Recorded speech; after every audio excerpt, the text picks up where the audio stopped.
Değerli izləyicilər, videonu bəyənib kanala abunə olun ki, hər kəs son xəbərlərdən anında məlumatlansın. Bugüne kadar taksi sürücüsü olmak isteyen 169 qadın Rəqəmsal İnkişaf və Nəqliyyat Nazirliyi yanında Azərbaycan Yerüstü Nəqliyyat Agentliyinə müraciət edərək müvafiq imtahanları uğurla keçib və şəhadətnamə əldə edib. Hazırda həmin qadın sürücülərdən 111'i taksi sürücüsü kimi fəaliyyət göstərir.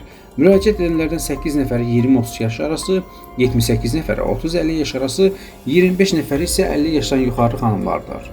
Taksi fəaliyyəti ilə məşğul olan ən gənc xanım sürücünün 23, ən yaşlısının isə 71 yaşı var. Yaxın zamanda ilk qadın avtobus sürücüləri sükanın arxasına keçəcəklər. İctimai nəqliyyatda qadın sürücülərin iştirakını artırmaq məqsədi ilə təşkil olunan təlimlərdə xanımlar fəaliyyətə başlamaq üçün nəzəri və praktiki hazırlıqları tamamlayıblar.